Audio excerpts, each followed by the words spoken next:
Dicen que la sonrisa sardónica significa risa de desprecio, de ironía, de prepotencia, risa falsa, risa extraña. También se dice que esa tradición viene de un término médico, de comer unas hierbas propias de la zona de los sardos que provocaban una especie de rictus, de sonrisa al mismo tiempo que producían un gran dolor.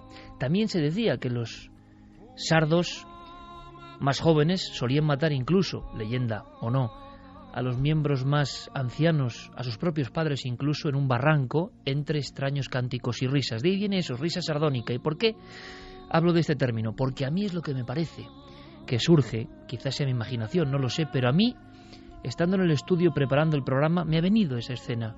Un hombre con una gorra blanca, mirando desafiante, con esa risa extraña antes de actuar.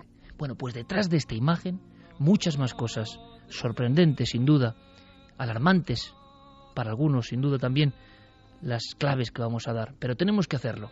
Esta semana está llena de conspiración, llena de enigma, y la analizamos a fondo en vuestro programa Milenio 3.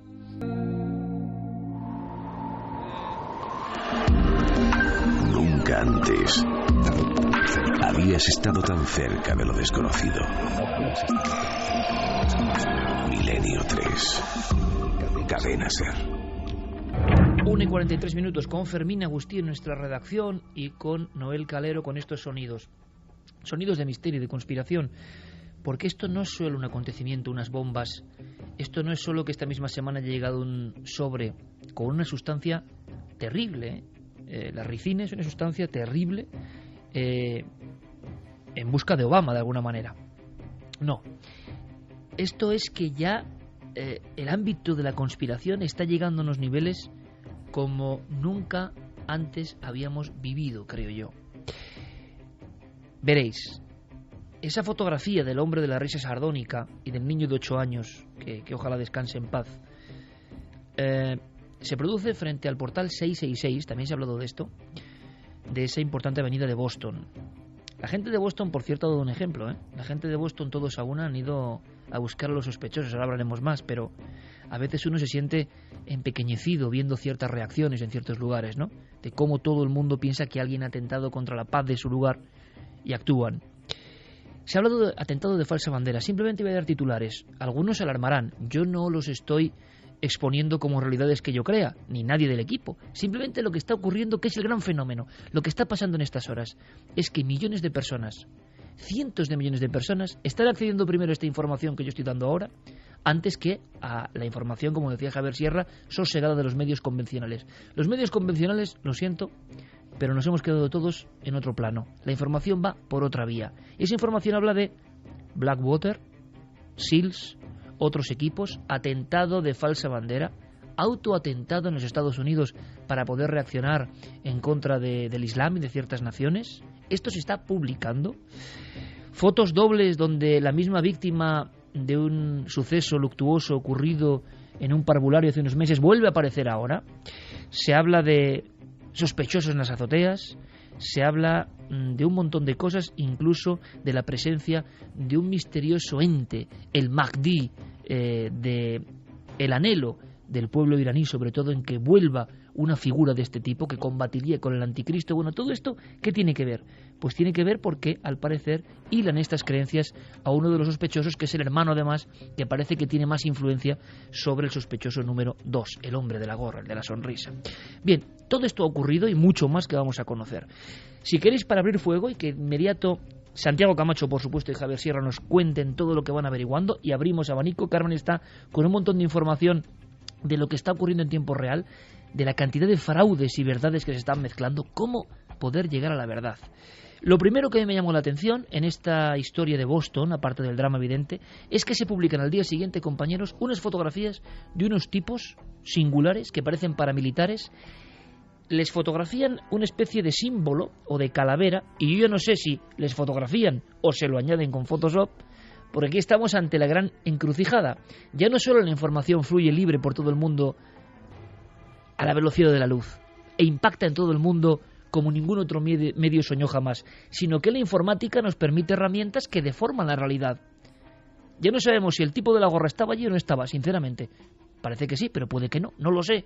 Ya no sabemos si la autopsia de Santiago Camacho que ha mostrado, o me ha mostrado a mí la redacción, es real o es otro cadáver con otra cabeza, que es la del asesinado en otra perspectiva. Ya no sabemos si la calavera o el símbolo de estos paramilitares era o no es. Bueno, abrimos fuego, de alguna forma, en este asunto, con Enrique de Vicente, que también se hace portavoz, no porque él lo crea, sino que empieza a resumir información que está impactando ahora mismo. Y la primera, y empezamos con eso, compañeros, es los extraños personajes, esto parece lo de JFK, que deambulaban por la zona, han sido fotografiados, y qué significa que estuviesen ahí precisamente minutos antes del estallido de las bombas de Boston. Rápidamente han surgido en Internet dudas de todo tipo y cuestionamientos hablando de terrorismo de Estado y de cosas similares. Pero hay otras posibilidades y es, por ejemplo, que algún grupo privado haya intervenido para servir a intereses ajenos completamente a cualquier gobierno secreto de Estados Unidos para provocar este incidente. Hay algunas supuestas evidencias que para algunos apoyarían esto. Sobre todo, toda una serie de fotos en las que se observa a paramilitares privados que están actuando en torno al lugar de los atentados.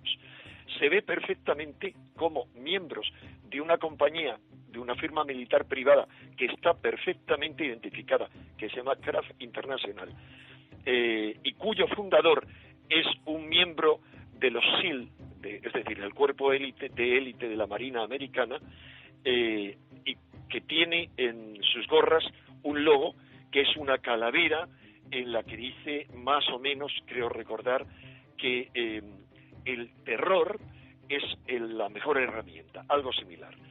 La cuestión es que vemos perfectamente cómo a estos contratistas están actuando en el sitio donde estallan las bombas, antes y después de las bombas. Van perfectamente uniformados y algunos de ellos llevan, al menos todas las que yo he visto, mochilas a sus espaldas.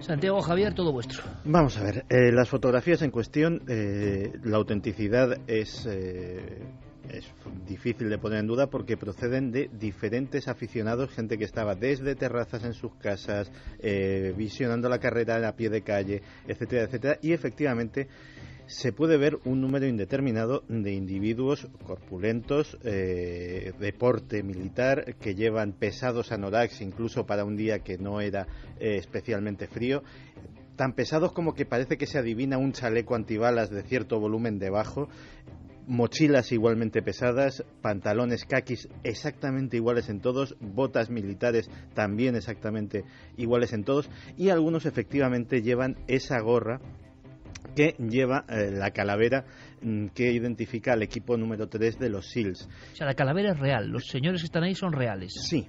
Ahora bien, si vas a hacer un atentado, y más gente que ha estado en los SEALs o que son SEALs en activo, que una de las cosas, hemos hablado aquí alguna vez cuando sucedió lo de la muerte de Bin Laden.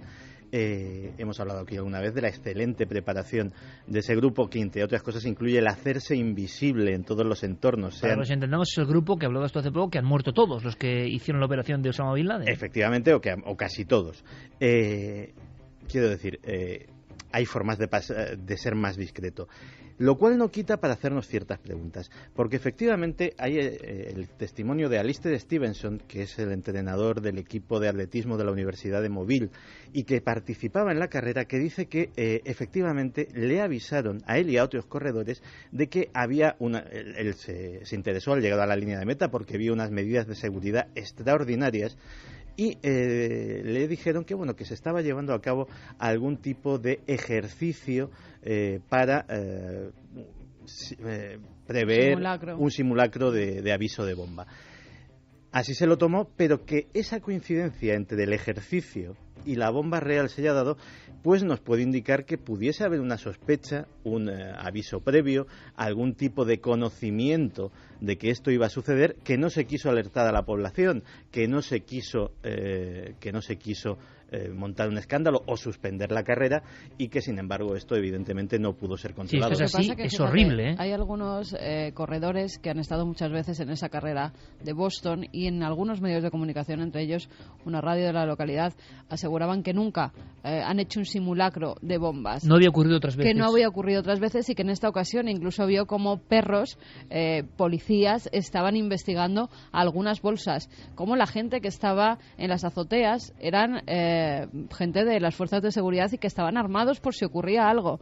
Y que además desde los micrófonos y desde los altavoces se dijo que se estaba haciendo un simulacro por si pasaba algo, que previeran las medidas de seguridad que tenían que tomar. Y eso, según decían los corredores, muchos de ellos, los que escucharon todo esto, no había ocurrido nunca, con lo cual ya corrieron en un estado de nerviosismo.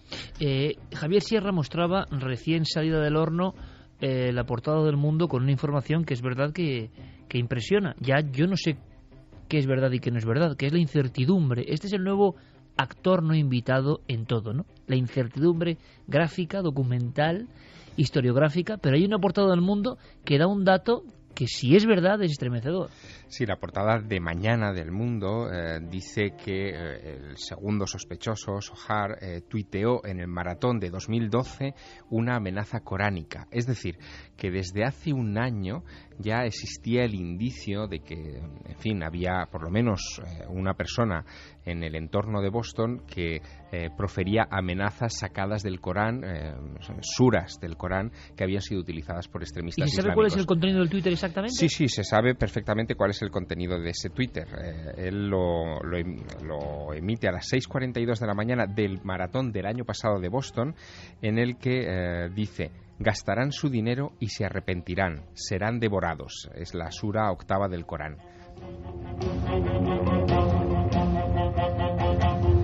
Eso Javier lo escribe él estando en el maratón de Boston, o mientras está produciendo el maratón, refiriéndose al maratón. Horas antes de empezar el maratón del año pasado.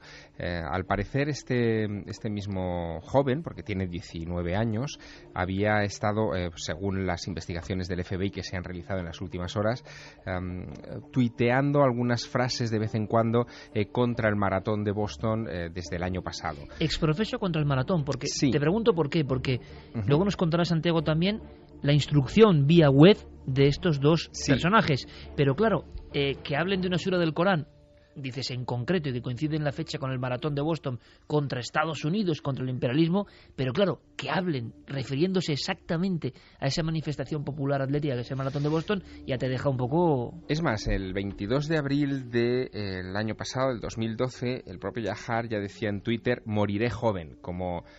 si él, en fin, estuviera dispuesto a autoinmolarse, como si quizá el diseño de ese atentado hubiera sido en principio diferente del que hemos vivido en estas horas. Pero esto es como una crónica de sucesos vía Twitter. Es el gran atentado global, de impacto global, donde Twitter tiene un papel, como veremos, fundamental en todo, ¿no? Pero mira, déjame que nos despeguemos un momento de lo que es solamente el caso de Boston, porque en estas últimas horas, y no sé si en esto coincidirá Santiago conmigo, yo tengo una sensación como de déjà vu, de haberlo ya vivido esto. Es decir, durante los atentados del 11 de septiembre famosos de 2001, en fin, los atentados que han cambiado la historia de Occidente, también se produjeron este tipo de anomalías. Es decir, justo después de los atentados... Sin Twitter ni redes sociales, eso sí. Sin Twitter y redes sociales, pero de repente, por ejemplo, comenzó a hablarse de cartas con Anthrax. En esta semana ha aparecido esa carta contra el presidente de los Estados Unidos. Surgen este tipo como de informaciones contradictorias, rumores, como también surge la información de que los servicios secretos norteamericanos estaban siguiéndole la pista a los pilotos del 11S desde hacía meses. Y aquí de repente acabamos de saber, porque esto es una información de Reuters de hace unas horas, que el FBI seguía por instrucciones de los servicios secretos rusos a estos dos jóvenes que ya habían hecho manifestaciones, en fin, antiamericanas, y al ser de origen checheno habían despertado las suspicacias. Es como un bucle, en Rusia. Sí, exactamente, es como un bucle. También hemos sabido que el primer sospechoso, Tamerlán, estuvo unos meses antes del atentado en Rusia, en Chechenia, parece que instruyéndose, estas son cosas que el FBI ha divulgado en estas últimas horas, instruyéndose para cometer este atentado. En fin, todo esto... Lo que pasa es que dejaron de lado toda la investigación. Exacto. O sea, se llegaron a entrevistar con él. Como en el 11S. Hicieron preguntas. Bueno, pero es que es lo mismo sabían, que el 11S. Claro, es lo mismo. Sabían que iba a viajar a su país. Sabían que tenía cierta conexión con grupos terroristas. Y aún así, carpetazo, cierran el asunto... Y mira, y luego pasa lo que pasa. Noticia de última hora, porque ha salido exactamente hace menos de 60 minutos. Dice: Obama ha convocado al Consejo de Seguridad Nacional para continuar reuniendo, textual, la información con el fin de responder a las preguntas que aún no han sido resueltas, que no se han... Que son muchas. Dirimido satisfactoriamente, y son muchas, ¿no, Santiago? Son muchas porque vamos a situarnos de una forma racional. Estamos hablando de dos jóvenes norteamericanos, es decir, Tamerlán era un adolescente cuando llegó a Estados Unidos, su hermano era un niño pequeño, fueron socializados, crecieron, se educaron, hablaban evidentemente el idioma perfectamente y se han radicalizado y han llegado a este punto dentro de los Estados Unidos. No es gente que haya pasado penurias en un campamento en Palestina, no es gente que le hayan caído las bombas encima en Libia, no es gente que haya tenido que pasar una guerra en Afganistán. Es gente que ha vivido toda su vida en la comodidad de los Estados Unidos. Perdona, Santi, un apunte. Lo que se está diciendo de Tamerlán, del mayor, él es verdad que llega unos meses antes a Estados Unidos. ¿Sabéis qué día dicen en las redes que le dan la nacionalidad? El 11 de septiembre del año 2012.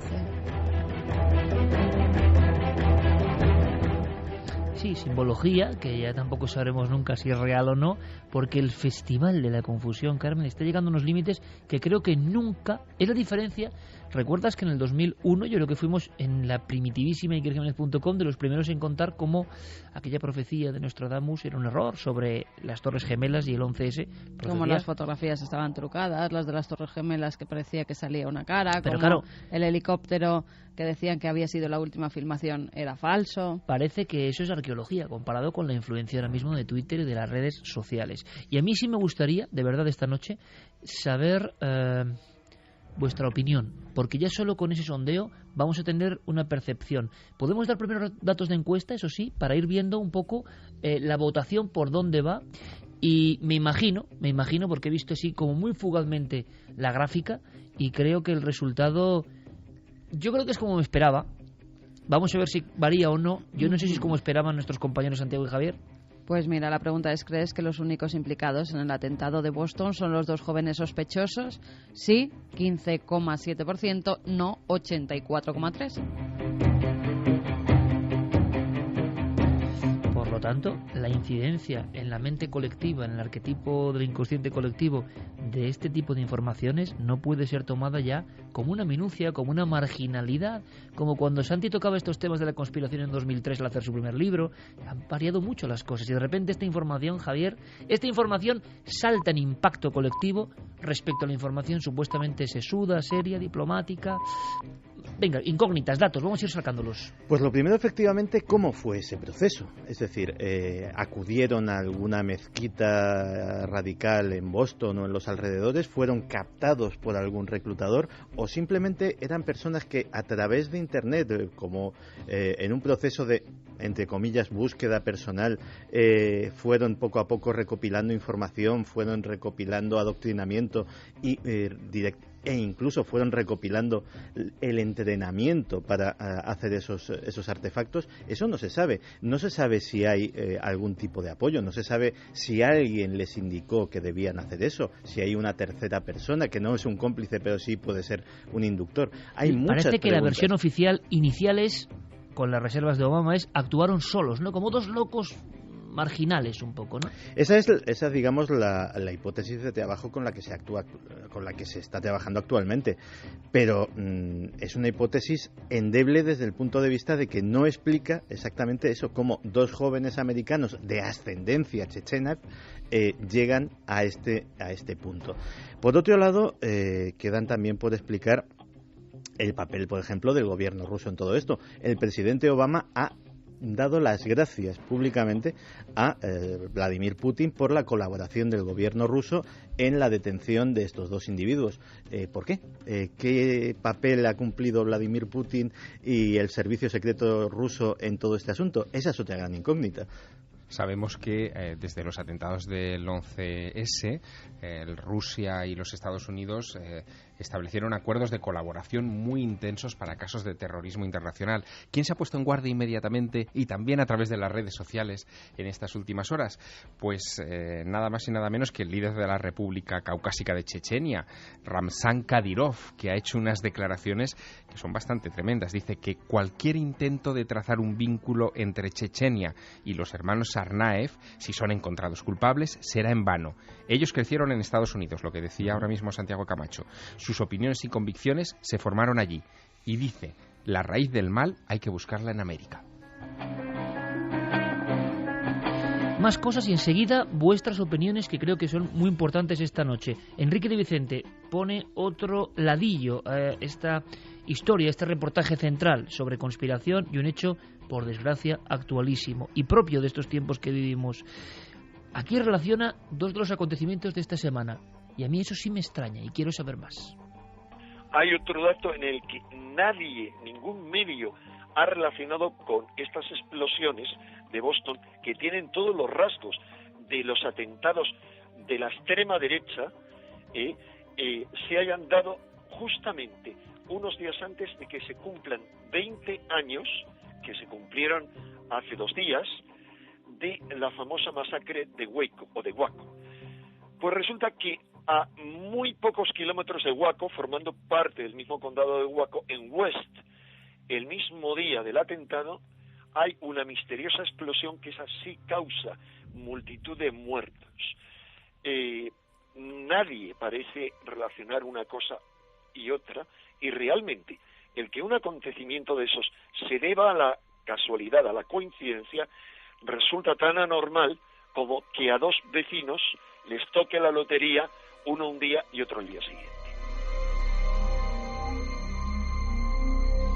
¿De acuerdo, compañeros? No sé qué relación puede haber con la historia de Waco. Es verdad que la coincidencia de que hablamos de lugares fatales y que luego viajamos a Galicia y a Berlín para dos de esas casas, examinarlas por dentro, que parece que concentran, yo no sé si la mala suerte, la maldad, la muerte. Bueno, pues Waco, desde luego, tiene 3 tremendas tragedias. Recordamos las imágenes de hace 20 años con David Koresh y los davidianos, y prácticamente al ladito, pues esta explosión tremenda. Esta explosión que, por cierto, Fermín, creo que tenemos un documento sonoro, porque impresiona todavía más, y mira que se ha visto filmada. Hay una escena que yo ya no sé, es un padre con una hija de 7-8 años que se quedan a filmarlo. Sí. Pero sí, tú dices, sí, ¿pero qué padre se queda a filmar una explosión, una fábrica que está el en incendio? Sí, claro, pero un incendio con unas llamas de una dimensión impresionante y en una fábrica. O sea, lo lógico es poner pies en polvorosa, y más por tu hija que por ti, pero se quedan ahí filmando y la onda expansiva es que les da de lleno. Bueno, hasta tal punto que la niña tiene problemas en los oídos por el gran impacto. Y lo dice. Pero como siempre, la radio y el sonido hacen que el impacto todavía sea más brutal sin imágenes, ¿no? Esa explosión en un lugar tan marcado como Waco, ¿tiene algo que ver con lo de Boston?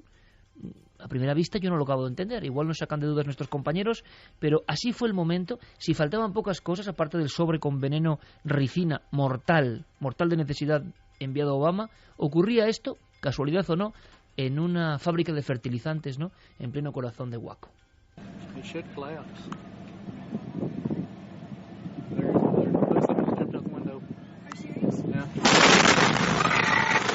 Oh, you okay? Dad? You okay? I can't hear. Come here. I can't hear. Get out of here. Please get out of here.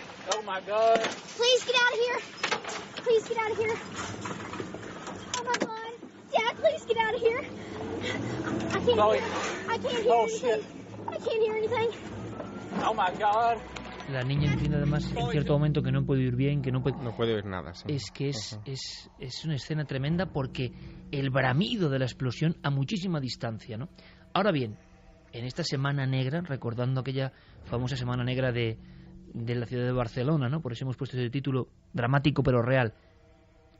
¿Qué enganche puede haber con lo de Waco? Mencionaba Enrique, la ultraderecha y estos fenómenos de Boston. Pues si hubiesen sido otras circunstancias podría haber habido mucho. De hecho, te comenté, y es justo reconocerlo, que mi primera hipótesis era un norteamericano blanco de extrema derecha. Es verdad, tú me dijiste, Iker, igual si esto es así, hablaremos del terrorismo blanco en Estados Unidos. Sí, porque evidentemente la factura de los atentados olía a aficionados, digámoslo así, el nitrato de amonio, las ollas a presión, no era, digamos, algo montado por una... Ollas españolas, por cierto. Ollas españolas, sí. Sí, aunque no tiene nada que ver. Claro, claro. O sea, la marca La Pobre no tiene... Eso, como no mucho tiene sería buena señal de que exportamos, de que todavía exportamos algo en este país. Pero...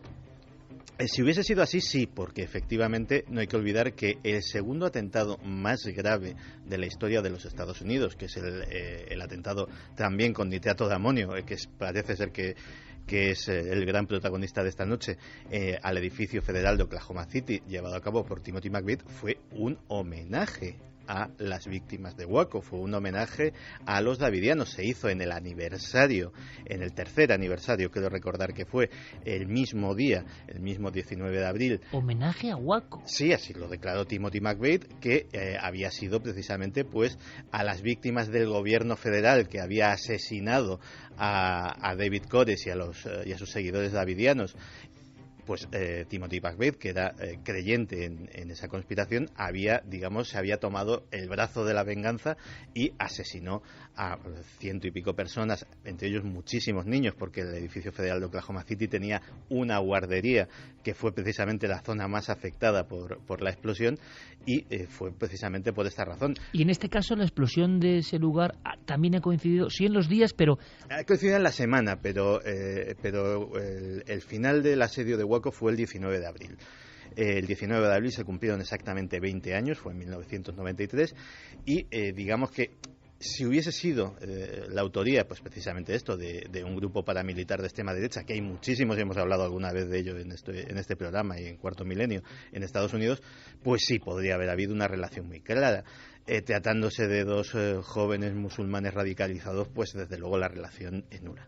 Vamos a hacer una cosa, rápidamente, primer sondeo de las opiniones de nuestros oyentes y sus twitters. Ahora comentaremos la importancia de Twitter, cómo incluso toda la maratón estaba registrada foto a foto gracias a Twitter, cómo gracias a Twitter ha llegado incluso la primera marea de pistas importantes para la policía, es decir, es un fenómeno inevitable y que ayuda en ciertos momentos a la consecución de objetivos, pero por otro lado también empantana con cuestiones absolutamente falsas y que confunden a la gente, ¿no?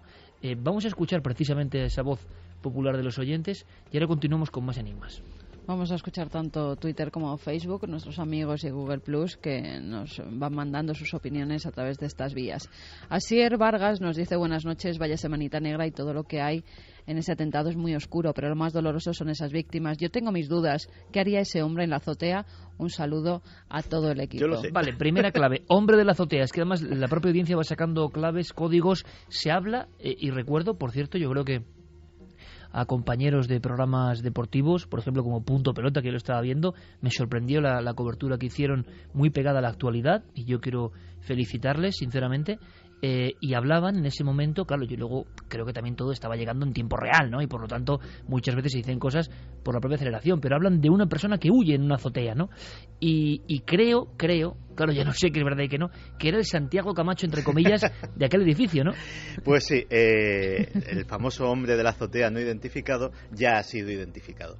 El edificio donde estaba ubicado era la sede de IDG Noticias, que nuestros oyentes aficionados a la tecnología conocerán bien ese medio, pues especializado en noticias tecnológicas, etcétera, etcétera. Pues los empleados de IDG Noticias tienen un acceso a la azotea que utilizan ¿para qué? Pues en sus tiempos libres de trabajo se sacan un cafetito, se fuman un cigarrín. Por eso digo de Santi Camacho, que sale ya a la sierra, a la magnífica terraza de la 8ª planta, se lanza su pitillo. Charlan un rato y vuelven a la tarea. Pues exactamente eso es lo que sucedió. Evidentemente, la policía y el FBI fueron al edificio a preguntar qué hacía un hombre en la azotea y le dijeron, no, si aquí un hombre en la azotea, no, lo raro es que hubiera solo uno. Claro, buscaban un tipo Oswald, ¿no? De alguna forma, ¿no? Alguien coordinando las acciones. Claro, y el primero, además, en subir esa fotografía a Twitter es un chico, Dan Lamparello, que está casi en la línea de meta, y cuando explotan las bombas, él hace varias fotografías y en una de ellas capta a este hombre. Es el atentado de las redes sociales y de Twitter. Es cuando la policía dice, por favor, envíenos las imágenes para ver, y él dice, es que yo tengo una de uno muy sospechoso, porque está en la azotea. Y va la policía y dice, pero bueno, ¿qué hace un hombre aquí? Bueno, decía Santi que toda la maratón estaba registrada y radiografiada por Twitter. Es increíble. Cuando la policía y el FBI hacen una petición a la gente que estaba presente de sus grabaciones y de sus fotografías con teléfonos móviles, con cámaras del maratón, se encuentran con la sorpresa de que pueden cubrir absolutamente cada uno de los 42 kilómetros a ambos lados, casi en 3D, y que no se les escapa una sola persona del público. Todos estaban registrados. Eso de los ciudadanos que se prestaron a colaborar o que supieron de esa petición, que alguno se quedaría sus fotografías y no las envió. Es decir, hemos llegado a un punto en que cada persona es una máquina de grabar datos, es una máquina de grabar vídeo, es un fotógrafo potencial, y esas fotografías además no hay que revelarlas, pueden ser enviadas en tiempo real, y de repente cuando sucede una cosa de esas tienes un volumen de pistas a la hora de trabajar por parte de las fuerzas de orden público inédito en otra época. Esto como ejemplo absolutamente loable, yo creo, ¿no? De capacidad nunca antes al alcance de los servicios de inteligencia, ni siquiera de la colaboración ciudadana real y efectiva. Cada persona, un medio de comunicación tan poderoso en ese instante como cualquier medio de comunicación. O sea, esa fotografía es más poderosa que la de cualquier medio de comunicación. Por otro lado, empieza a haber también informaciones, como ahora veremos, apócrifas, que lo confunden todo. Vamos con más mensajes. Ramón Moreno nos dice, no lo puedo decir con seguridad porque, como es obvio, no tengo la información, ya que los grandes medios de comunicación solo te informan de lo que les interesa a ellos. Yo pienso, y ojalá me equivoque, que hay más gente implicada, y con esto digo el mismo gobierno, ya que, como pasó con el 11S, al gobierno de Estados Unidos, como otros gobiernos, les interesa tener al pueblo controlado por medio del miedo. Claro, y otro asunto son las guerras. Mientras las armas sean un negocio, siempre habrá atentados de falsa bandera. Este mensaje yo creo que además tiene todos los elementos propios de la conspiración. Puede tener razón, yo no digo que no. Es sorprendente que alguien piense que un gobierno va a atentar contra niños de 8 años, pero bueno, uno va a la historia y también ve atrocidades que se han hecho. No sé si de esa magnitud, pero hay un elemento que destila ese mensaje, que es lo que comentaba Javier en la redacción. Ya nadie se fía, y esto es un cambio de paradigma. Un absoluto cambio de paradigma. En este mundo de la red y de lo digital, para bien o para mal, yo no quito ni pongo, ser un medio oficial tienes las de perder, porque no te creen. La fractura, además, tiene otra vez una fecha que ya ha salido en esta mesa de trabajo esta noche, que es la del 11 de septiembre de 2001.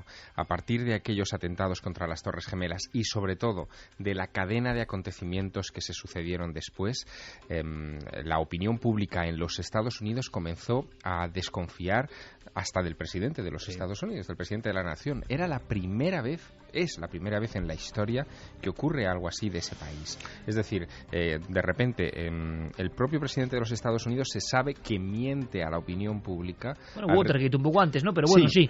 En la era de lo digital está claro. Sí, sobre todo a raíz de la invasión de Irak, del envío de tropas masivas a ese país y de la búsqueda de esas armas de destrucción masiva que desde luego nunca aparecieron, pero que sirvieron para derrocar a un régimen que era incómodo para los Estados Unidos. Si se miente en eso, es lógico pensar que en muchas otras cosas también se ha estado haciendo antes y se va a hacer después. Y en un acontecimiento como este también es lógico sospechar. Habría que ver a quién beneficia una cuestión de esta naturaleza. Y enseguida surge este binomio extraño entre Rusia y Estados Unidos, muy tenso en los últimos meses, y que sin embargo a partir de este incidente esas relaciones pueden mejorar. Eso puede cambiar también el mapa geoestratégico respecto a asuntos como por ejemplo Corea, que es algo que está ahí como latiendo, en fin, es una herida abierta en la paz del mundo y no sabemos qué consecuencias va a traer. Mensajes. Kurisu Illa dice: buenas noches a todos, sean culpables o no, siendo inmigrantes, estos sujetos inculpados puede echar para atrás todos los progresos que se intentarán hacer en Estados Unidos sobre reformas migratorias. Entonces, ¿autoatentado o no? Mario Leonardo: yo creo que todo esto de las bombas de Boston y los sobres del presidente podría estar montado u ordenado por la CIA para desbancar al presidente de su mandato y crear el caos en el país. Aquí, desde luego, yo de quien Yankees, no sospecha nadie es de los terroristas oficiales. Hay un detalle además muy curioso a raíz del anterior mensaje, que es con respecto a la detención del segundo sospechoso, del hermano Tsarnaev pequeño, ¿no? Esto es muy, muy curioso porque no se le han leído los derechos y esto está desatando en estos momentos una avalancha de críticas. Él es ciudadano americano. No. Parece ser que en casos de terrorismo, da igual. Ahí está. En casos de terrorismo no se aplica la doctrina Miranda. La doctrina Miranda es la que permite, entre otras cosas, no declarar. O sea, no tienes esos derechos. Se aplica otra serie de, como aquí, por ejemplo, la doctrina Parot a la hora de las condenas por terrorismo. Pues allí, precisamente a raíz del 11S, se dictaminó que la doctrina Miranda no era aplicable a los terroristas, por lo cual no se le leyeron los derechos porque no tiene esos derechos. Así de claro. Y el aluvión de críticas es porque no se le leen los derechos. Ahora han salido varios. Pero de todas formas, ¿quién está ahí cuando es la detención para decir que no se le han leído los derechos? No, las propias autoridades dicen que no les han leído los derechos. Las propias autoridades. Es que se filtran entre ellos. Claro. Es que es muy raro también, ¿no?, que una autoridad de los que están interviniendo pero si es una ley, en tampoco abatir pasa a nada. un... No, es digamos el tratamiento que tiene que recibir un terrorista según la que es habitual, que no pasa nada. Pero cuando llega esto al inconsciente colectivo, surge la crítica de por qué no se han leído los derechos. Hombre, no sé, es una circunstancia extrañísima, pero que allí puede que sea habitual, ¿no? Con un acontecimiento terrorista. Aparte de eso, quería ahondar precisamente en lo que decía Javier, es que los gobiernos han mentido siempre y siguen mintiendo. Lo que ha traído de nuevo Internet es que la gente empieza a pillarles en las mentiras, porque digamos que el poder de la gente comunicándose, intercambiando ideas, intercambiando datos, cada vez, digamos, hace que aquellos que están interesados en encubrir cosas, en tergiversar cosas, etcétera, etcétera, lo tengan cada vez más difícil. El problema es que ya se les va pillando a todos en tal cúmulo de cosas que ya la gente no se cree absolutamente nada. Claro, y también ni siquiera en casos justificados. Y también, como tú dices muchas veces, Santi, se llega el giro a dar de una forma tan radical que cualquier terremoto en el mundo es obra de Harp. Sí, ya no hay terremotos naturales, todos son creados por los servicios de inteligencia. Entonces, claro, estamos dando ya la vuelta a la madeja de una forma impresionante. ¿Y dónde queda? Decía el sabio griego, ¿no? En el justo medio está el buen término, de alguna forma, pero de verdad que yo creo que esto se nos escapa un poco a todos de las manos. Ya no es un atentado misterioso y conspiranoico como ha habido algunos, sino que trae consigo un sinfín de elementos novedosos incluso para el mundo de la comunicación. Miquel Aldama dice: según el Boston Globe, el hermano mayor de los dos sospechosos de las bombas de Boston viajó hace varios meses a Rusia y, según sus compañeros de boxeo, recordad que los dos hermanos querían distinguirse en algo y lograr la nacionalidad americana por medio del deporte, el hermano mayor regresó de Rusia totalmente cambiado y con otro carácter totalmente diferente al que tenía antes del viaje. Hay una fotografía, vamos a contar varias cosas, pero hay una que es como otro de los grandes iconos ya de la desinformación, pero que se ha retuiteado por millones de veces. Una doble foto, decíamos, misma víctima en dos lugares diferentes, y mucha gente, sin analizar nada, o sea, con el impacto de la visión, montando unas campañas tremendas, no se engañan, porque hay una misma víctima en el asunto del parvulario y el tiroteo, y aquí se inventan las víctimas. Sí, hay una doble fotografía. A mí me llegaba y me quedaba un poco impactada porque es cierto que esa fotografía salió en el tiroteo de Sandy Hook. Era la directora del colegio, la primera además que sale cuando oye un ruido. Ocurrió hace unos meses. Y pues ese muchacho es una de las primeras personas, de las primeras profesoras y en este caso directora, que mata en esa escuela. A la vez salía una fotografía más de cerca al lado diciendo que esta chica había salido declarando que estaba en la maratón de Boston y que ya había vivido las bombas. En principio había unos Twitter que te ponían que era víctima. Cuando ya salieron las fotografías de las 3 víctimas se descartó que fuera una de las víctimas, pero luego se decía que era una persona que había intervenido por la radio y que era la directora de la escuela Sandy Hook. La realidad de todo esto, hubo una confusión. En este caso, la directora de Sandy Hook sí que habló, pero porque había varios padres, varios miembros, además también de la escuela, que estaban corriendo la maratón de Boston precisamente en honor de los niños y de los profesores que murieron en esa masacre de la escuela. Entonces hubo un error y se puso la foto de la antigua directora a la que habían matado. Se empalmaron 2 fotografías y he recorrido el mundo con una gran fuerza diciendo víctimas falsas en ambos acontecimientos, porque esto ya se comentó y dio la vuelta al mundo. Que a mí sinceramente, a mí te digo, con una foto de una niña con Obama me parece ya tan delirante, ¿no?, que haya gente que crea esto, pero bueno, que había víctimas falsas en aquel acontecimiento. Sí, de hecho, mira, el sitio web más conocido y más prestigioso sobre el tema de leyendas urbanas, que es Snopes.com, ya tiene registradas una docena de leyendas urbanas desmentidas sobre precisamente el atentado de la maratón de Boston. No ha pasado ni una semana.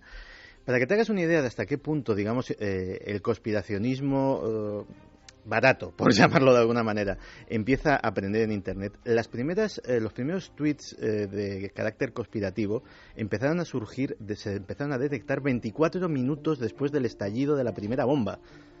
O sea, 24 minutos después de la primera deflagración ya hay teorías de la conspiración. Sí. A día de hoy, si uno hace la búsqueda en inglés de Boston Marathon Conspiracy, le salen 208 millones de resultados en Google. Ya esto ya es tan conocido y ya empieza a ser tan viejo y empieza a ser tan habitual que ya hay hasta gente que se preocupa porque esto no se convierta en un circo, como por ejemplo el ciudadano anónimo que ha comprado el sitio web bostonmarathonconspiracy.com y que simplemente lo ha comprado para dejar este cartel: he comprado este dominio para evitar que lo haga algún chalado de las conspiraciones. Por favor, tengan en consideración a las víctimas y a sus familias. Pero esto quiere decir que la nube negra, o a veces clara, porque a veces clarifica, de la conspiración, ya es un elemento, como decía yo antes, que no es cosa de locos, que no es cosa de 4 bloggers que iniciaban sus historietas hablando de detrás del 11S y demás. No, no. Ya es un elemento fundamental. ¿Por qué? Porque va mucho más allá de la información oficial. Va a la información que importa a la gente. Tienes un documento en la mano. ¿Por qué? Sí, ¿por qué? Porque a raíz de lo que comentaba Santi, en Facebook se publicó también pues un muro 2 días antes de los atentados en el que se decía: nuestros pensamientos y oraciones están con todos los implicados en los atentados de Boston. ¿Has dicho? 2 días antes. Y ahora yo vuelvo a añadir, como le decía Santiago Camacho, y esto nos lo tenemos que creer, yo no me lo creo, yo creo que hay una manipulación. También hasta qué punto la mente humana llega a ser retorcida para hacer gracietas o para intentar conseguir cierta popularidad o que se hable de esto generando ese tipo de cosas con tan mal gusto. Bueno, hay una que es absolutamente demencial, que es la manipulación de un capítulo de la serie de dibujos animados Padre de Familia.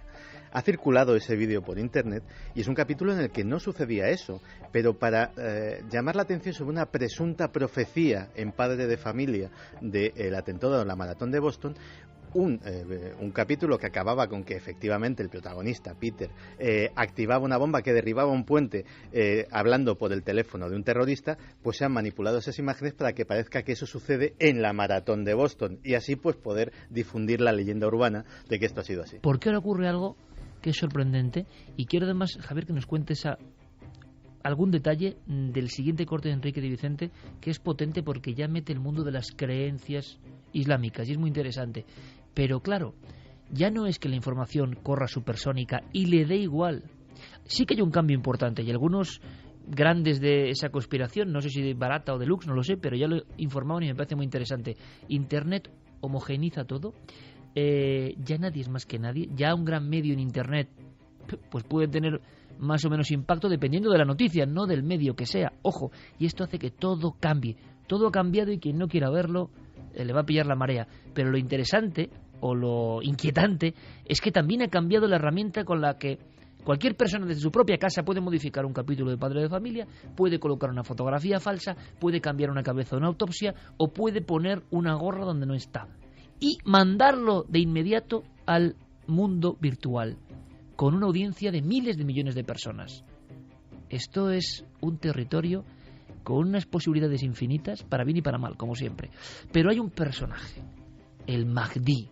su simple eco puede resultar eso, entre fascinante para algunos y casi satánico para otros, ¿no? Dicen, bueno, ¿qué es? ¿Qué representa? No lo sabemos, no lo conocemos, pero Enrique de Vicente tiene claro que hay cierta conexión. Bueno, ¿cómo? ¿Antiguas creencias relacionadas con todo esto del atentado de última hora?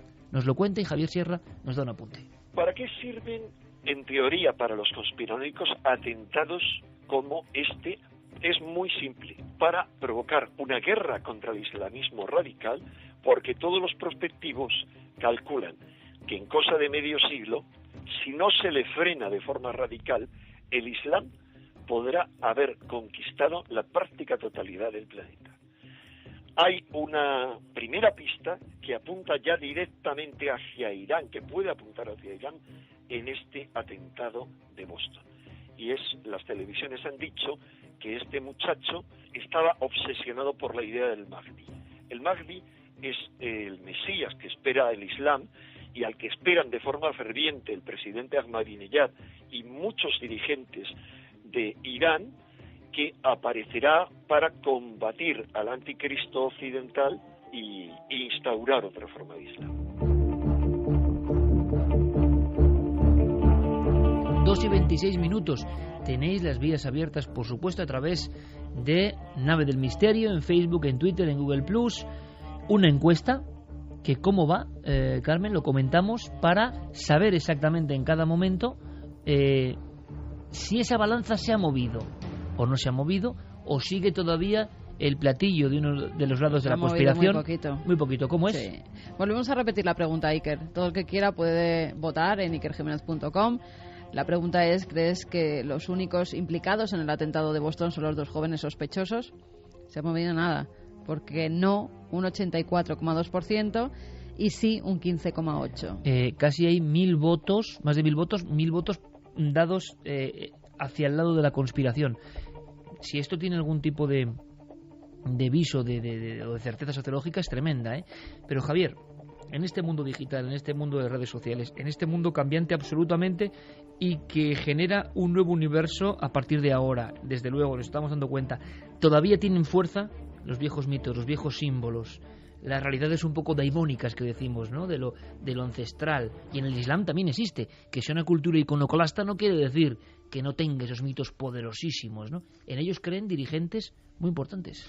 Sí, bueno, mencionaba a Ahmadinejad, Enrique de Vicente, pero es que el FBI, en este caso, siguiendo este caso de Boston, ha cerrado ya una cuenta de YouTube de Tamerlan Tsarnaev, donde él había hecho públicos varios vídeos en los que hacía apología de todas estas ideas.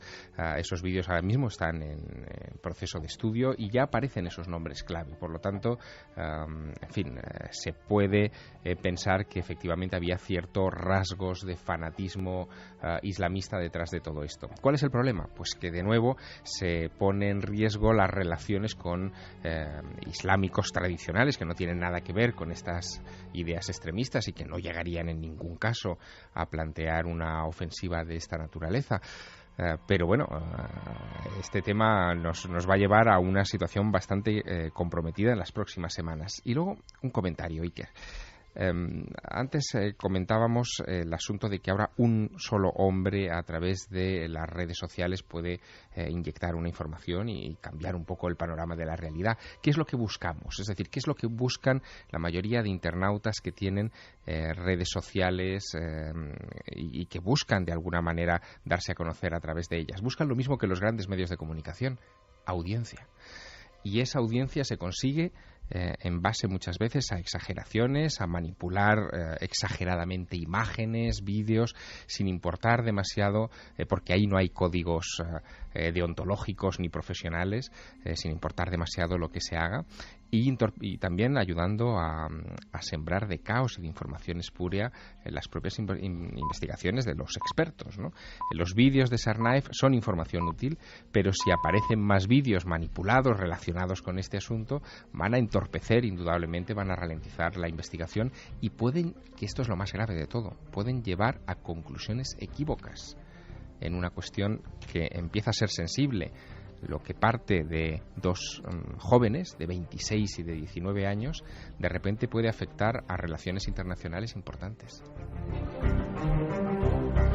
Santi, aunque sea en un fragmento, por favor, pero la instrucción, el aprendizaje, el fanatismo o no de estos jóvenes, si es que se descubre que son estos jóvenes, y yo lo digo porque yo ya no sé nada, es decir, y llega un momento en que uno ya no sabe nada, parece que sí, pero claro, ¿lo sabremos alguna vez? ¿Lo sabremos dentro de 50 años? ¿Dentro de 50 años saldrán los papeles que nos dirán que no eran estos jóvenes o que estaban, ojo, adiestrados por alguien? El adiestramiento, por lo que parece, no ha ocurrido en ninguna mezquita, en ningún local concreto. Tampoco es un adiestramiento del mundo físico, es un adiestramiento digital. Como en tantos otros casos, hay quien habla, y no sé si era Bestringe, precisamente le he leído en alguna entrevista, hablar del fracaso absoluto de políticas de inmigración de este tipo, por ejemplo en Francia, y que este era otro ejemplo. Decían, yo no lo digo ni lo pongo ni lo quito, digo que he escuchado esta, y me pareció interesante, ¿no? Jóvenes de tercera generación ya, o de segunda generación, que en el fondo, a raíz del adiestramiento por Internet, saltan como un resorte buscando esas raíces o sobre todo ese fanatismo, ¿no? Aquí todo lo que habían hecho era estudiar o imbuirse de ciertas páginas que deben estar muy bien hechas, me imagino, porque parece que atrapan, que estimulan y que fascinan, ¿no?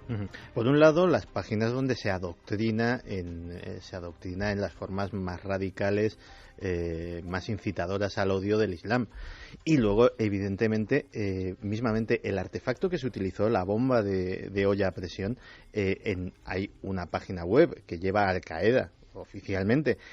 Evidentemente no se puede encontrar por Google, forma parte de esa deep web de la que hemos hablado últimamente, y donde se detalla con absoluta precisión, con vídeos instructivos, cómo se fabrica esa bomba. Es decir, no solamente que cómo se pone el explosivo, cómo se pone el temporizador, cómo se pone el detonador, sino incluso cómo se cogen elementos. Si no quieres llamar la atención, si no quieres ir a comprar una sustancia controlada, como puede ser el nitrato de amonio, de repente compras unos sacos de fertilizante y tienes que dejar tu nombre en Estados Unidos, sino cómo a través de cosas que puedes encontrar en tu armario de la cocina, cómo extraer los productos químicos adecuados para fabricar ese explosivo. Y todo eso, si sabes cómo, está a 2 clics de distancia.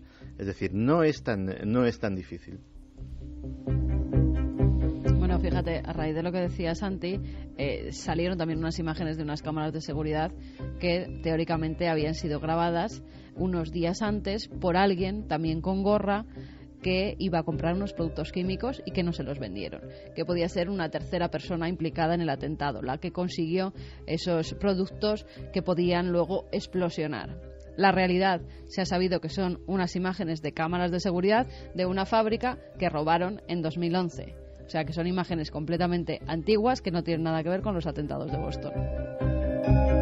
Y luego la circunstancia, casualidad, fatalidad, lugares fatales decimos hoy, de que la fábrica que haya explotado precisamente sea de compuestos químicos y fertilizantes en Mira, y Texas, que antes, ¿no?, hablabais de fotografías y una fotografía que ha dado la vuelta al mundo es la de un chico ayudando a una de las víctimas. Bueno, pues eso también se ha difundido por las redes y sobre todo por las redes sociales, diciendo que era el novio que esperaba a la chica que estaba corriendo la maratón justo en la meta, que explotó la bomba y que la chica perdió las 2 piernas y que él le estaba pidiendo matrimonio en el último momento antes de que ella casi pereciera. No es esa la realidad. La realidad es que es un chico que no conocía de nada a esta chica, que era Sidney Corcoran, que intentó ayudarla, que le estaba haciendo el boca a boca, y no era una escena de amor, era una escena de ayuda. La familia, además de la chica, se lo ha agradecido porque nadie sabe quién es este ángel de la guarda que en un momento dado la pudo salvar, la pudo hacer unos torniquetes y gracias a eso la pudieron trasladar todavía con vida. Y lo que cuenta una fotografía parece, además la tenemos aquí, parece verdaderamente que se está lanzando a darle un beso y lo que está haciendo es hacerle el boca a boca para salvarla. Bueno, quizá el colmo del mal gusto en estas leyendas urbanas sobre la maratón de Boston ha sido el caso de Jeff Bauman. Jeff Bauman es el hombre que veíamos en las fotografías en una silla de ruedas porque la explosión le había cercenado por completo la pierna derecha. Pues empezó a correrse por las redes sociales el bulo de que en realidad se trataba de un hombre llamado Nick Vogt, que era un soldado que había perdido la pierna en Afganistán y que se había prestado como doble o como figurante para escenificar la falsa bomba de la maratón de Boston. Tuvo que salir el propio padre de Jeff Bauman, tuvo que salir a la palestra para decir que su hijo estaba en el hospital, que no tenía una pierna y que por favor que parasen ese tipo de rumores. Hablando de ángeles de la guarda, ha habido algunas, pues por poner un poco de luz, ¿no? O un poco de brillo del otro lado, ¿no? En mitad de esta oscuridad y de este reino de la confusión, porque yo creo que ese sería el resumen, ¿no? Estamos viviendo en el reino de la confusión. Y en el reino de la confusión surgen explosiones, deflagraciones que impactan ya de forma universal. Ya nada es local, ¿no? De alguna forma. Había una historia que recogía, como siempre, con su buen tino Javier Sierra, que se fijaba en ella, él que ha escrito tanto de los ángeles, enigmáticos personajes, evidentemente, desde el principio del tiempo. Y hay una historia de esas de gran suerte, de milagro, llamadlo como queráis, pero que es una historia hermosa entre tanto horror, ¿no? Sí, es la historia de dos jubilados de West, en Texas, justo la ciudad donde ha estallado esta empresa de fertilizantes el pasado martes, que contaban su aventuras, en fin, lo que les ocurrió en esas horas de la tarde del pasado martes 16, de una manera muy peculiar. Ellos dos son católicos y aquella tarde tomaron su pick-up, su furgoneta, para ir a la parroquia para hacer los ejercicios espirituales a los que estaban apuntados, y cuando salen de misa ellos se dirigen hacia su casa, que está solo a 2 manzanas de la fábrica. Ven una fulguración tremenda, escuchan la detonación, observan cómo el cielo comienza a desplomarse sobre sus cabezas, porque en fin son fragmentos de todo tipo los que vuelan por el aire, pero su furgoneta queda casi inexplicablemente intacta y ellos dos en fin no sufren heridas de mayor consideración, pero saben que su casa ha quedado destruida por el lugar por donde han visto esa fulguración, y saben que es la fábrica. No se atreven a ir, de hecho las autoridades inmediatamente les impiden el paso, pero su hijo casualmente es policía y se acerca para ver en qué estado ha quedado la casa de sus padres. Cuando se acerca al lugar, en fin, la zona es un desastre, la casa prácticamente es un solar, no quedan ninguna de sus 4 paredes levantadas, coge unos pocos enseres, unos zapatos, unas ropas para dárselas a sus padres y les hace unas fotografías con el teléfono móvil para que vean el estado en el que ha quedado su domicilio. Cuando esas fotos llegan a la retina de este matrimonio, se quedan muy impactados, porque ellos desde hace años coleccionaban figuritas de ángeles, tenían 100 en una alacena, y esa alacena con las 100 figuritas de ángeles es lo único que estaba en pie. El matrimonio está seguro de que los ángeles de la guarda que han coleccionado les habían salvado la vida. Salti, para poner carpetazo final a esta semana negra de conspiración, aunque sea con una bella historia, con una historia de suerte. Perdona que te interrumpa, Iker, porque hay otro milagro, entre comillas, de un chico que ya le están diciendo que él mismo dice que ha sido un milagro que ninguna de las explosiones le pillara, tanto en Boston como en Texas. Es verdad. Se llama Joe Barty, es un joven que estaba corriendo la maratón de Boston justo cuando pasa por la meta. A los 30 segundos explota la primera bomba. Además, su familia, sus 2 hijas y su mujer estaban muy cerca de la meta, tan cerca que a la señora que hay justo al lado de su mujer, pues la metralla hace que pierda las 2 piernas, y a la mujer y a las hijas no las pasa absolutamente nada, salen ilesas, completamente ilesas. Después de ese trauma, él dice que nunca ha visto una explosión, que ha sido casi un milagro que se salvaran, porque 30 segundos antes le hubiera pillado el primer bombazo. Viajan, cogen un avión y regresan a su casa en Texas. En Waco. Va a trabajar en su propio coche y ve un humo muy intenso. Se para y nada más pararse, baja del coche para hacer una fotografía. Hace una fotografía que además la puso en su Twitter, como diciendo: qué casualidad que vengo de una explosión y ahora veo un incendio. Y justamente explota esa planta de fertilizantes. Hasta tal punto estaba cerca que muchos de los cascotes caen sobre su propio coche, con lo cual se salvó de 2 explosiones en 2 días. Santi, apunte sobre ese sobre con una sustancia, la ricina. Yo he leído simplemente que provoca la muerte celular directamente, y me pregunto también cómo la naturaleza hace que en esas semillas en concreto Me parece un misterio. Yo no sé si es que a mí me parece todo un misterio, pero esas semillas en concreto provocan la apoptosis y provocan la aglomeración de células y la muerte celular en poco tiempo. Bueno, ¿por qué la naturaleza, la madre naturaleza que nos da la vida, ha diseñado eso? Bueno, pues parece que esa sustancia ha sido muy célebre en muchos servicios de inteligencia de los dos bloques de las antiguas superpotencias y que vuelve a aparecer en un sobre, como decía Javier Sierra, después de una situación tan extraña como esta de la de Boston, esta situación de conspiranoia general. Y bueno, el principal implicado sospechoso, encima para su defensa, acude a la conspiración también.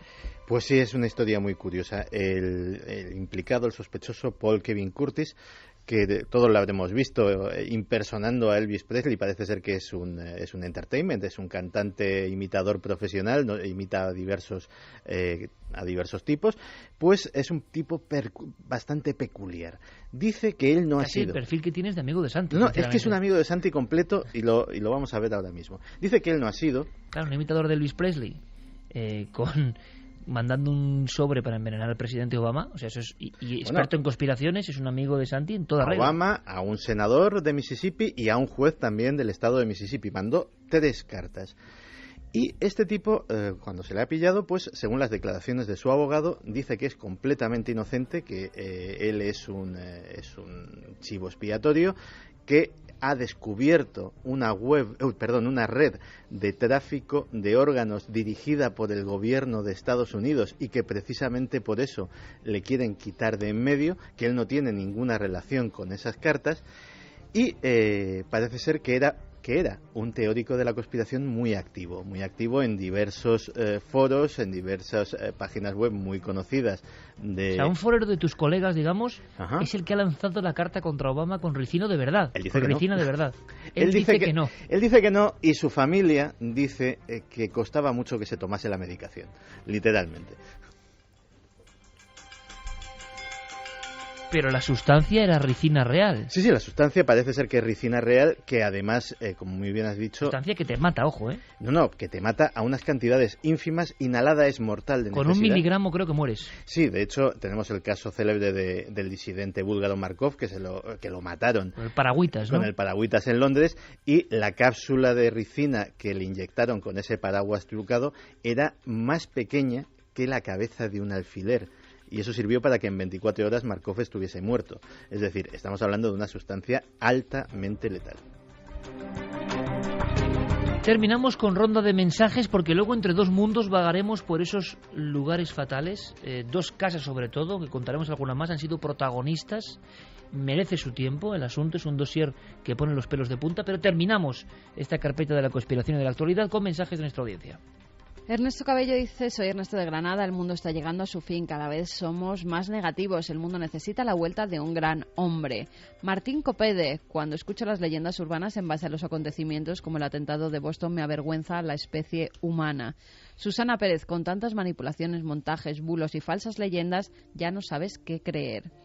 Miguel Ángel Cabral nos dice: hola, buenas noches milenarios. Sobre los atentados de Boston me llama la atención que si hubieran sido unos terroristas chechenos, como aparentan ser, habrían tenido 1000 oportunidades de causar el máximo de víctimas posible, pudiendo detonar las bombas mucho antes, cuando había mucha más gente en las inmediaciones.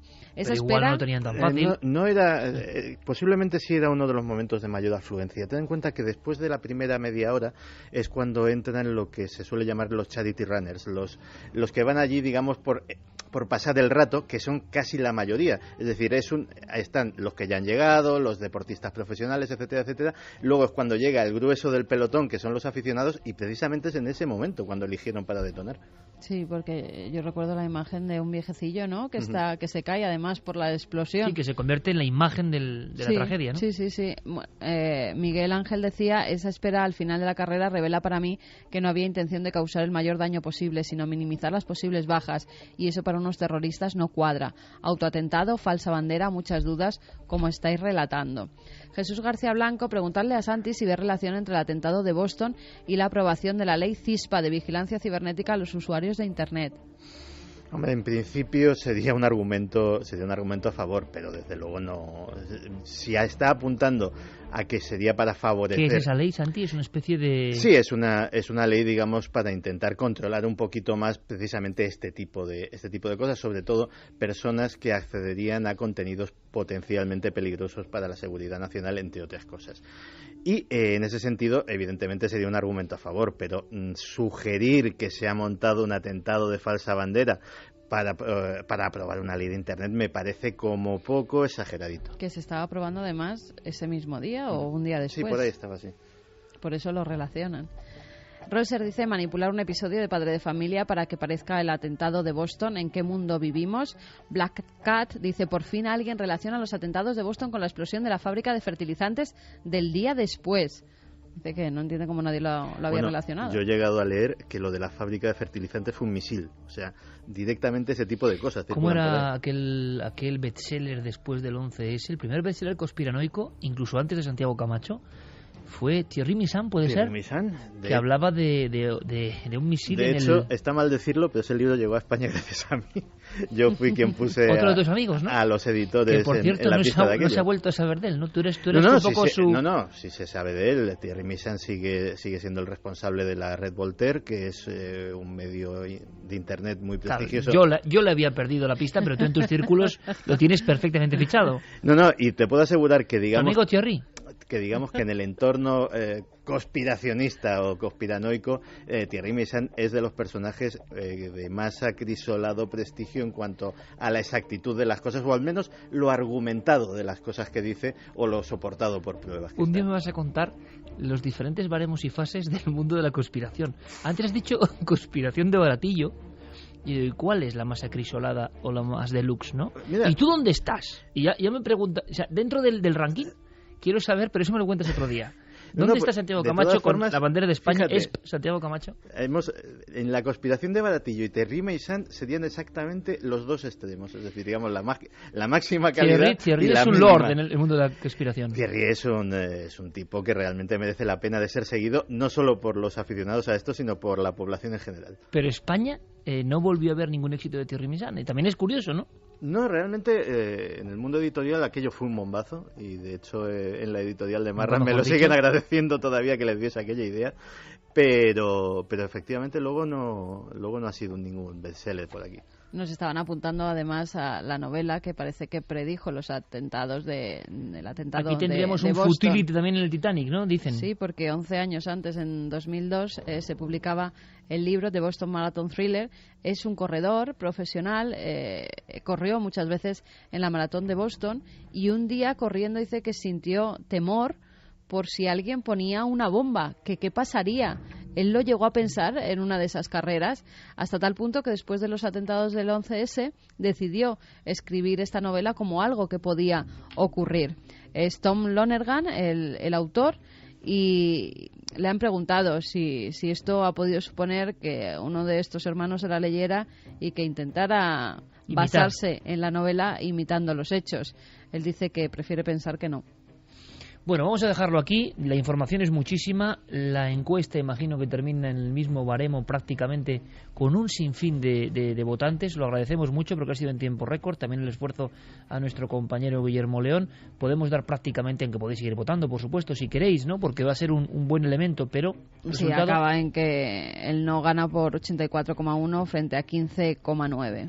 Interesante, ¿eh? 15 de cada 100 personas a favor de la versión oficial, 84-85 que no. Por lo tanto, la profecía de Javier Sierra se cumple más que nunca, ¿no? Casi 9 de cada 10 personas no creen ya en la versión oficial. Por supuesto que el sesgo, imagino, de oyentes que participan es concreto, es el de Milenio, pero también sabemos de otras muchas encuestas donde el resultado no va por ahí. O sea que traspolando estamos seguros que como mínimo un 60%, mitad y mitad como mínimo, y ya es muchísimo, no creen en la versión oficial, cosa que nunca antes en la historia de la humanidad ha ocurrido. Ahora sí, vamos a empezar otro viaje, un viaje diferente que comienza en Galicia. Cambiamos el tercio, compañero Noel Calero, porque Sí, hemos hablado de lugares fatales. Waco tenía una explosión, ¿verdad, Santi, en los años 40? Sí. Que era de Bueno, no fue en Waco, fue en Texas City, que está como a 200 kilómetros, es decir, pero hubo una enorme explosión precisamente por un barco que se estaba cargando ¿de qué? De nitrato de amonio. En ese caso murieron 500 personas. ¿500 personas? Sí, o sea, ten en cuenta que una explosión de un volumen de nitrato... Piensa en lo que decíamos antes del edificio federal de Oklahoma City. Era un camión cargado de nitrato de amonio en el parking y se llevó por delante todo el edificio. Es decir, estamos hablando de un fertilizante, pero de un potencial explosivo de una potencia tremenda. Lo que ha pasado en Texas esta semana ha sido comparado por muchos como la explosión de una bomba nuclear. Y de hecho, a nivel de kilotones, sería equiparable a una bomba nuclear pequeña, una bomba nuclear táctica. Es que impresiona mucho el bramido, el impacto es tremendo, incluso lo hemos puesto antes en el audio, es tremendo. Y pasó en el 93 la matanza del rancho de los davidianos de David Koresh. Pero curiosamente, en estos últimos días, casi como ocho forteano, ¿no? Pero que se repite, pero no se suele contar. Hace un tiempo, ¿verdad, Javi?, teníamos la historia de la calle de Tres Forques en Valencia, donde ha vivido una sucesión de hechos extraños. Javi tiene un libro que es Casas que matan, ¿no? Sí, lo tengo por aquí. Es un libro que, bueno, de estos libros complicados de encontrar, que de pronto salen en medio de una librería antigua de Madrid y que nos llaman la atención, ¿no? Y de repente descubres que el libro está lleno de historias desconocidas, de historias extrañas, muy brevemente contadas, pero que se puede ahondar en ellas y sacar cosas absolutamente interesantes. Libro de aquella colección, Javier, tú te acordarás perfectamente, Fontana Fantástica. Claro, mítica. Mítica, absolutamente. De Martínez Roca. Exactamente, que traía libros de Francia, de Roger de Lafont, y que eran tremendos. Bien, pues todo esto que parece como de un mundo antiguo se ha convertido de alguna forma en realidad. En una casa en Galicia, ojo, porque es la historia, bueno, supera cualquier thriller, en una humilde casa de un pueblo de Galicia y en una casa en un piso en Berlín. Empezaremos por Galicia y si queréis luego continuamos con Berlín y otros sucesos en la siguiente hora. Vamos a Galicia porque es noticia, porque aparece primero, como siempre ocurre, ¿no?, tenuemente, de alguna forma casi disimulada, de esto no se habla. Claro, cuando suceden algunos hechos ya va ocupando espacio en los diarios regionales. Si recuerdas, cuando tocamos el caso de esa casa de Tres Forques, de ese edificio maldito, como llamaron algunos periódicos, todo se inicia con un último hecho tremendo, un hecho macabro, el asesinato de una prostituta dentro de ese edificio, que es el que da la voz de alarma cuando los vecinos empiezan a contar a los periodistas, como Javier Martínez de las provincias, que ese edificio está maldito. Pues eso mismo ocurre en esta casa de Galicia, en una pequeña localidad de Apartrigueira. Allí, en la madrugada del 10 de abril, la historia empieza con una llamada a la puerta. La persona que abre la puerta a medianoche es Miguel Paz Fernández. No se sabe a día de hoy quién es la persona que llama. Lo que sí se sabe es que le recibe con un gran mazo con el que le destroza el cráneo prácticamente a las puertas de esa casa e inmediatamente después se llevan el cadáver solo unos 300 metros de ese lugar donde es encontrado al día siguiente. Inmediatamente los medios de comunicación se ponen en contacto con las autoridades de la zona para conocer qué es lo que está ocurriendo allí y allí acude Susana Luaña de La Voz de Galicia, que es la periodista que da la voz de alarma y que es la primera que se encuentra con esos vecinos hablando de una casa maldita en Galicia. Llegamos al sitio, al principio se sabe que hay una víctima, pues ya trascendía que había sido una muerte violenta, posiblemente Nacha, pero en ese momento no se sabía todavía quién era ni nada. Y más o menos media hora después, pues ya los agentes que estaban por allí y la policía ya empezamos a oír que estaba identificada, que era un joven de Ailla, que es un sitio cerca del lugar donde apareció el cadáver, y que vivía de alquiler en una casa allí cerca. Y cuando fuimos a la casa, porque efectivamente estaba como a 300 metros de donde había aparecido el cadáver, pues ya nos empezaron a contar, incluso los propios agentes decían, ¿pero cómo? ¿Otra vez aquí? ¿Pero cómo otra vez aquí? Sí, es entonces cuando empiezan a hablar entre esos vecinos y esos policías. Los policías empiezan a decir que han ido a esa casa casi constantemente en los últimos años y los propios vecinos la tienen señalada también como un lugar donde la tragedia campa a sus anchas, ¿no? De hecho, hay un hecho que llama a la atención de la periodista, que es una herradura puesta al revés bajo una de las ventanas de los vecinos.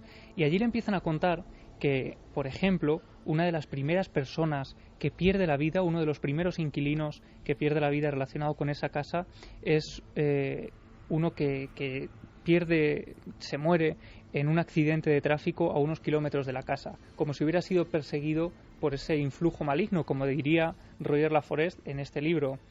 Posteriormente hay una joven que vivía en La Guardilla. Esta es una casa de 3 alturas, una casa de campo que está dividida en varios pequeños apartamentos. Pues la joven que vivía en La Guardilla, sin motivo aparente, no tenía problemas aparentemente, se lanza desde la ventana, se suicida y se quita también la vida. Posteriormente otro vecino es encontrado días después de fallecer en el interior de su casa en completa soledad. Esto es algo que ocurría también, si recuerdas, en el edificio maldito de Valencia, ¿no?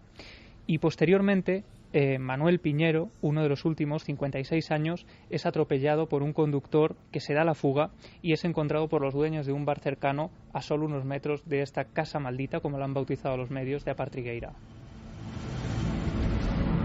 Claro, y ocurre que esta periodista con la que tú has hablado acude a la casa donde hay tantas muertes violentas en tan corto espacio de tiempo y se encuentra con inquilinos de ahora que con espanto, eso me lo he preguntado yo muchas veces, ¿no? Cuando descubres lo que ha pasado en tu casa, cuando alguien te viene a contar lo que ha pasado en tu casa, que has alquilado sin saber nada de su historia, y creo que la reflexión y cómo lo cuenta es brutal, ¿no?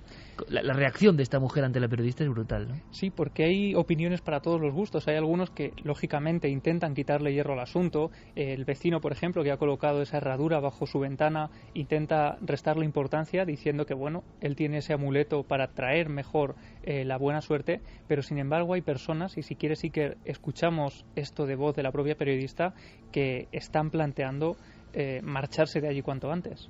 Es cierto que cuando nosotros fuimos allí y preguntamos por el asunto, había una chica joven, un matrimonio joven, la chica embarazada, y dijo que ella, que llevaban 2 meses allí, que no sabían nada, que hasta que pasó este último crimen no habían oído nada de lo que pasaba con la casa y de las otras muertes, y la chica decía que no, que se iban, o sea, que iban a buscar otro sitio enseguida, y además lo dijo con esas palabras: yo no doy a luz aquí.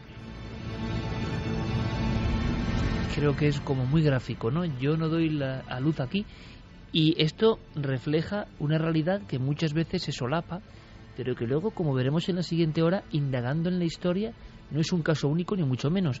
Estamos recordando aquel caso de Valencia, que ya el número de muertes, no recuerdo cuántas eran, Javi, pero eran de todo tipo y en un mismo inmueble. Si se hacía una especie de estadística, bueno, saltaba todo por los aires, ¿no? Y mucha gente, además, precisamente se había lanzado por las ventanas, hay que decirlo, en esos edificios. El investigador Jesús Genaro, ¿no? Una persona influyente en este ámbito de Valencia, hablaba de lugares depresivos, y a mí eso me llamó siempre mucho la atención. Lo conocí el término a raíz de esa investigación en Tres Forques, Valencia, y ahora, de alguna forma, el ranking macabro es tomado por esta casa en Galicia.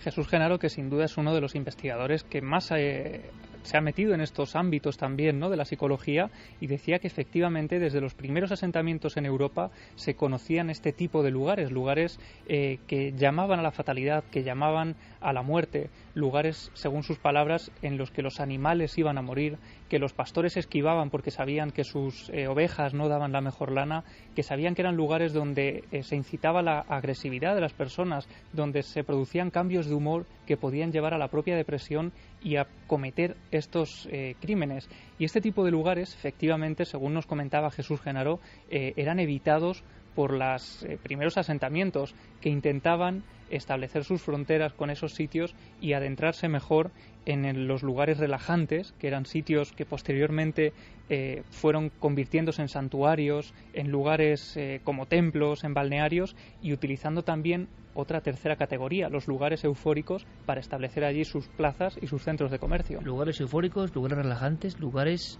depresivos. ¿Recordáis alguno, compañero, tú en tus viajes por el mundo, Javier? ¿Podrías tener una diapositiva de alguno de estos lugares? Eufórico, relajante, y sobre todo por aquello de lo que vamos a seguir contando después de las noticias con nuestros compañeros, lugares depresivos.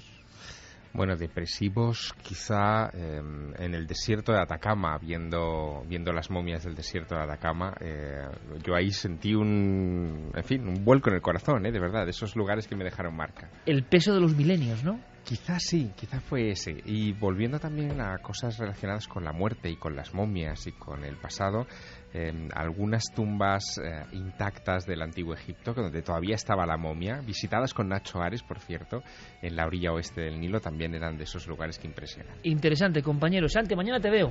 Mañana nos vemos. Con un montón de cosas, compañero, en la televisión, en Cuarto Milenio. Un fuerte abrazo, amigo. Otro para ti. Javi, continúen los éxitos y continúe la gira, toda España, con tu Maestro del Prado, que sigue esa romería, ¿no?, de ilusiones. Te contaré la fiesta de San Jordi, que es el 23 de abril, el día del libro, que va a ser impresionante. Bueno, que vaya muchísima gente a verte, Javi. Ahora todas nuestras informaciones, las noticias con los compañeros.